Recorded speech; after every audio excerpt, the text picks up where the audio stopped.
All right, we are continuing our study of the book of Genesis here on the Listener's Commentary. And in this recording, we're going to be looking at Genesis chapter 27 down through the first part of chapter 28. And we are in the section that is about Isaac's family line, specifically on his two sons, Esau and Jacob. And we've seen that there is rivalry between these two boys, that both of them have some serious character flaws. We've also seen that Esau does not value his family heritage or his family line very much at all. He's traded his birthright for some stew. He's married foreign women outside the tribal family who have been nothing but problems.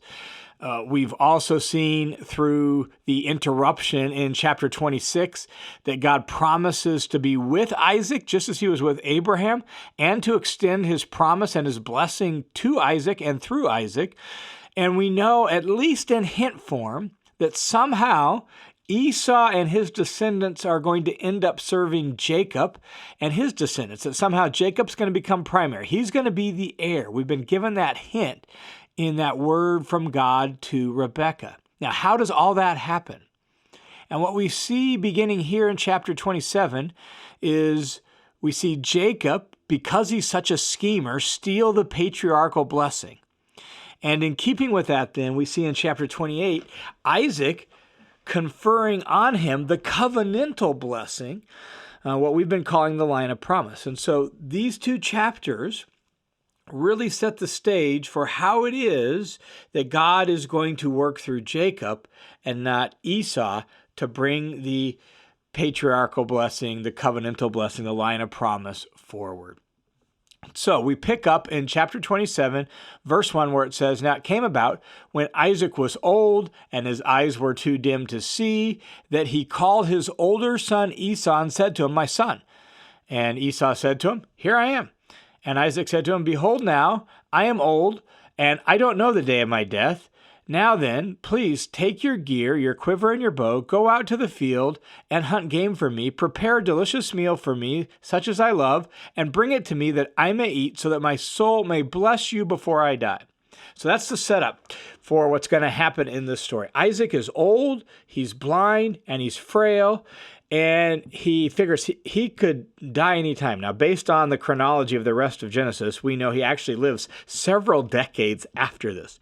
But he doesn't know when that's going to happen. And he's one of those guys that he just hangs on even when he's well past his prime. And so he knows he's old and frail, he's blind, can't see, but he's going to live for a while, but he doesn't know that. So not knowing how long he has, Isaac decides, while he still has at least some of his faculties, he should put his household in order, and he wants to do so with a celebratory meal at which he will bestow the patriarchal blessing on his oldest son, Esau.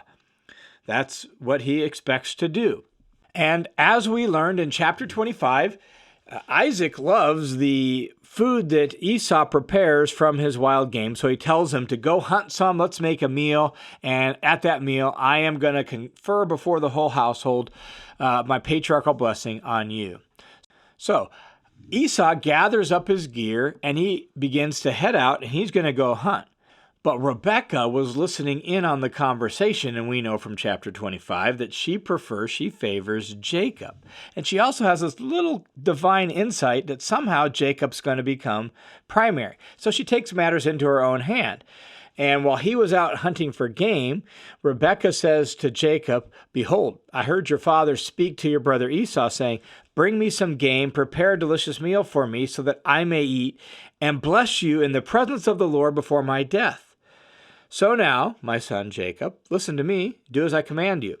Go to the flock, bring me 2 choice young goats from there, so that I may prepare a delicious meal for you, just the way your father likes. Then you will bring it to your father that he may eat, and that he may bless you before his death." So she's the instigator of this plan to deceive her husband Isaac. Jacob said to his mother, Rebekah, "Behold, my brother Esau, he's a hairy man, and I'm more smooth-skinned. Perhaps my father will touch me, and then I will be like a deceiver in his sight. He'll know I'm tricking him, and he'll bring a curse upon me rather than a blessing." Jacob's like, "How can we make this work? Because I really don't want to be cursed. I would prefer to be blessed." But his mother said to him, If that happens, your curse will be on me, my son. Only obey my voice. Go get the goats for me. So he went and got them, and he brought them to his mother. And his mother made a delicious meal, just like Isaac loved. And Rebekah took the best garments of Esau. So she goes into Esau's tent. She gets Esau's best garments. She puts them on Jacob. She actually takes some of the skin from the goat. She puts them on Jacob's neck and hands, just in case he is going to touch Jacob, and at least he'll feel hairy. And our first reaction as we hear all this is like, how in the world can this possibly work? And as we watch it unfold, it's obvious that Isaac isn't so sure. He's suspicious of this whole thing. But what seems to be the case is Isaac is so old, he's blind, we know that the majority of his senses must be somewhat dulled. And even though he's suspicious of it, he's like, okay, he finally goes with it. So watch what happens. Then Jacob came to his father and said, "My father." And Isaac said to him, "Here I am, and who are you, my son?" And Jacob said to him, "I am Esau, your firstborn. I have done just as you told me. Come now, sit and eat of my game, so that you may bless me." Isaac said to his son, "How is it that you have so quickly gotten food, my son?" And Jacob said to him, "Oh, the Lord your God made it come to me." He involves God in this ruse.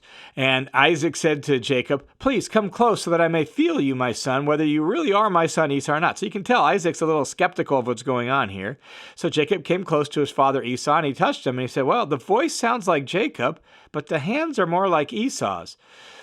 And he didn't recognize him because his hands were hairy like his brother Esau's hands. So he blessed him. Confused, in other words, by the mixed signals, he asked Jacob a direct question. Verse 24, he said, "Are you really my son Esau?" He said, "I am." And even though this whole plan was instigated by Rebekah, you can tell Jacob's fully on board with it, and he lies to his father. So his father said, "Bring it to me, and I will eat of my son's game, that I may bless you." And so he brought him the food, he ate. They also brought him some wine, and he drank, and who knows how much he drank, and that may have contributed to the fact that, okay, senses are even more dull. And then his father Isaac said to him, "Please come close and kiss me, my son." So he's still a little skeptical. So he came close, he kissed him, and when he smelled the smell of his garments, he blessed him and said, "See, the smell of my son is like the smell of the field which the Lord has blessed." And so he smells like Esau, and he's now going to pronounce his blessing on Jacob, whom he thinks is Esau. And pay attention to this blessing because it's going to be stated in the form of a prayer. "Now may God give you the dew of heaven and the fatness of the earth." In other words, may he really bless you with all sorts of good things, and an abundance of grain and new wine. May peoples serve you and nations bow down to you. Be master of your brothers, and may your mother's sons bow down to you. Cursed be those who cursed you, and blessed be those who blessed you.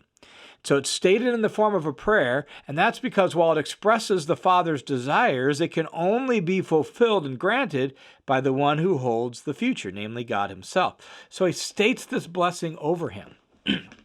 Now, it came about shortly after Isaac had finished blessing Jacob. Jacob leaves Isaac's presence. Not long after that, Esau comes in from hunting. And he made a delicious meal, and he brought it to his father. And he said to his father, "Let my father arise and eat some of his son's game so that you may bless me." Isaac said to him, "Who are you?" And he said, "Well, I'm your son, your firstborn, Esau." And Isaac trembled violently with anger and with realizing what had happened. And he said, "Well, then who was this that hunted game and brought it to me so that I ate from all of it before you came and blessed him? Yes, and he shall be blessed." I'm not going to revoke my blessing, can't revoke my blessing. And when Esau heard this, he cried out with an exceedingly great and bitter cry and said to his father, "Bless me as well, my father." And he said, "Your brother has come deceitfully and taken away your blessing." The patriarchal blessing has been passed on to Jacob.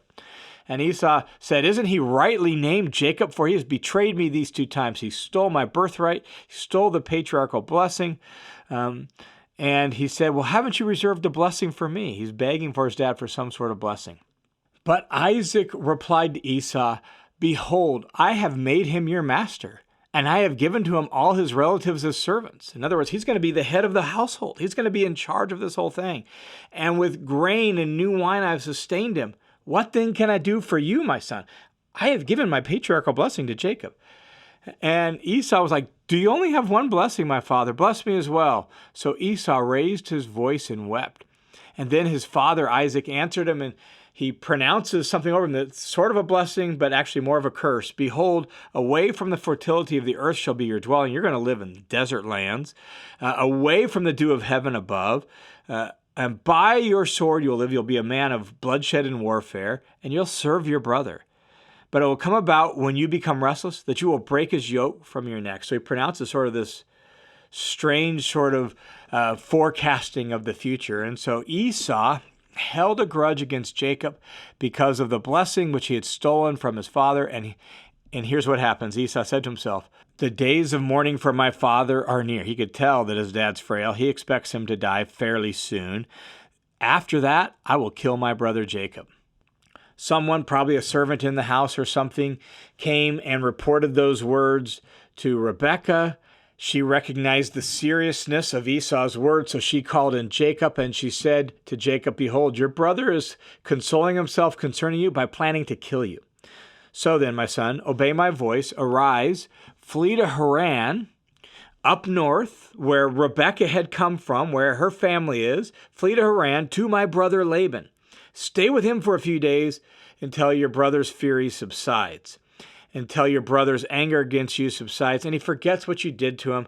Then I will send word, and I will get you from there. Why should I lose both of you in one day? And so she's thinking, okay, I'll send you away. You can be there for a short time. Maybe he'll calm down. I'll let you know, and you can come back. And she expects it not to be that long.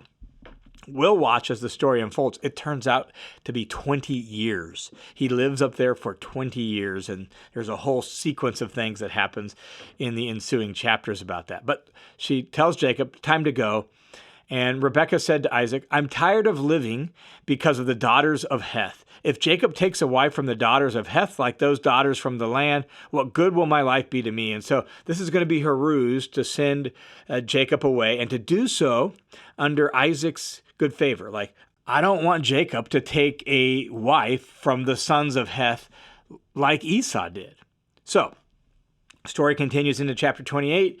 In view of that, Isaac actually calls Jacob in, blessed him, and commanded him, saying, you shall not take a wife from the daughters of Canaan. So arise, go up north, go to your mom's family, your mother's brother. May God Almighty bless you and make you fruitful and multiply you so that you become a multitude of peoples.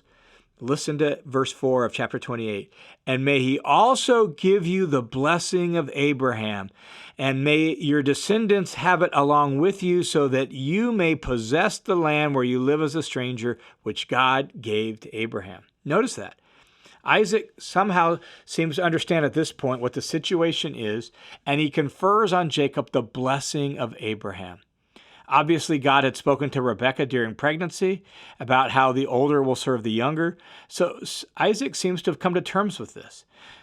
Even though Jacob has been a schemer and a conniver and a manipulator, and he's used all that to take advantage of his brother and to steal his brother's birthright and patriarchal blessing, Isaac now seems to recognize what's going on, and he confers on Jacob the covenant blessing. So Isaac sends Jacob away, and Jacob heads up north to his mom's family's home. Now, meanwhile, Esau actually would love to win back some place in the household, or at least some honor in the family. So here's what Esau does. Immediately after that, when he recognizes that Jacob's been sent away to get a wife from the family kinsman, right? So Esau recognizes that his wives displeased his father, and so he actually went to Ishmael, part of the family of line, went to Ishmael's clan and married a woman from there besides the wives he already had, in order to marry within the family line and hopefully gain some honor back. So Esau makes that trip. Jacob is heading north up to his mom's family land. And it happened at a particular place on the journey, as Jacob's heading up north, that he spent the night there because the sun had set. So he's traveling along the way. It's nighttime, finds a place to bed down, took one of the stones of the place, used it for support under his head, propped up his head at night, and lay down in that place. He's going to sleep. Now, what we must keep in mind is that Jacob is essentially on the run. He's fleeing from the wrath of his brother, having deceived him out of his firstborn blessing. So being sent away from his father's house to wait out Esau's vengeful anger, here he is on the run in the middle of nowhere. So in the midst of that situation, here's what happens.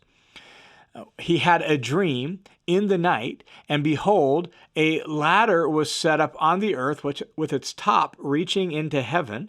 And behold, the angels of God were going up and down the ladder. Then in this dream, God confirms Isaac's blessing and confers on Jacob the blessing of Abraham. He will be the line of promise that will carry on forward. And so verse 13 of chapter 28, the Lord was standing at the top of the ladder and said, I am the Lord, the God of your father Abraham and the God of Isaac. The land on which you lie, I will give to you and your descendants. Your descendants also will be like the dust of the earth, and you will spread out to the west and to the east, to the north and to the south. And in you and in your descendants, all the families of the earth will be blessed. Behold, I am with you, and I will keep you wherever you go, and I will bring you back to this land, for I will not leave you until I have done what I have promised for you. And so God is confirming the Abrahamic promise on Abraham's grandson, Jacob. He is going to be the line of the promise. And so even though all this has involved rivalry and conniving and manipulation, God is like, I am going to do this through you. And I also am going to do it not just for you, but so that the nations of the earth will be blessed through you, which finds its ultimate fulfillment in Jesus the Messiah. So Jacob wakes up from this dream and said, wow, the Lord certainly is in this place. I didn't know it. And he was afraid and said, how awesome is this place? This is none other than the house of God. This is the gate of heaven. And he's going to name this place Bethel, which means house of God. So this is the house of God. This is the gate of heaven. That's why it gets the name Bethel. So Jacob got up in the morning, took the stone that he had placed under his head for a support, and set it up as a memorial stone, and poured oil on its top, and he named the place Bethel. Previously, the place had been called Luz, but now it's going to be Bethel. Jacob made a vow saying, if God will be with me and will keep me on this journey that I take, because he's on the run, fleeing as a fugitive from the wrath of his brother, if God will be with me and give me food to eat and garments to wear, and I will return to my father's house in safety, then the Lord will be my God. And this stone which I have set up as a memorial stone will be God's house. And of everything that you, now speaking directly to God, and of everything that you give me, I will assuredly give a tenth to you. So Jacob has this encounter with God, and it seems to begin to say, okay, maybe I need to learn to walk with God. And we watch over the next handful of chapters, and we'll watch as Jacob's life begins to change and he grows in faith. So this sets the stage for that. So now as we leave Genesis chapters 27 and 28, just a few theological reflections. First of all, here's the major one. We've already hinted at it a number of times throughout Genesis. We just can't miss it here. And that is God's gracious willingness to work with and to work on flawed people like Jacob. We can't miss the obvious. Jacob is a scoundrel. He's a conniver, a schemer. He had tricked his brother out of his birthright. He had deceived his father into conferring the patriarchal blessing on him. And now he's forced to flee and leave the region out of self-protection. And yet God, in his graciousness and mercy, is still going to say, all right, I will still work with you. I am going to carry the promise forward through you. And over the next handful of chapters of Genesis, God is going to work on Jacob himself. And that begins in force really here. Jacob begins to get to know God. And as that happened, God begins to change Jacob, at least to some degree. And we'll see that in the chapters ahead. The other theological reflection we need to just, once again, mention again because it's central to the whole theme of the book of Genesis, is just that line of promise. It's going to go through Jacob, not Esau. And in Romans, Paul highlights that God had to keep narrowing down the line of promise. Not everyone with Abraham's blood flowing through his veins would be a carrier of the promise. It wasn't going to be Ishmael, it was going to be Isaac. And it's not going to be Esau, it's going to be Jacob. All of this was part of God's purposes and plans until it culminates in one ultimate final offspring of Abraham, Jesus the Messiah. And it's through him that the blessing of Abraham now is carried forward to all the earth, so that all those who are in Jesus, who are in Messiah, inherit the promise to Abraham. All right, thanks for tuning in to this session of the Listener's Commentary on the book of Genesis. The Listener's Commentary is a listener-supported, crowd-funded Bible teaching ministry that's only possible by the generosity of dozens and dozens of people just like you. So thanks a ton for your support. And if you want to join that team of supporters, you can go to listenerscommentary.com. You can sign up for the Study Hub, where you just click sign up in the upper right, take you to a page where you can choose a dollar amount and sign up for the Study Hub. And that'll give you instant access to the Study Hub, some online courses, some bonus materials. Or you can click the Give button. And if you make a monthly donation through the Give button, which will take you to a page with World Family Mission, a registered nonprofit, if you give that way and make it monthly, you will also get access to the Study Hub as well. I'll send you a thank you note with a link where you can sign up for the Study Hub that way as well. So thanks a ton to each and every one of you who make this ministry possible. May God bless you. May He continue to lead your life as you seek and serve Him.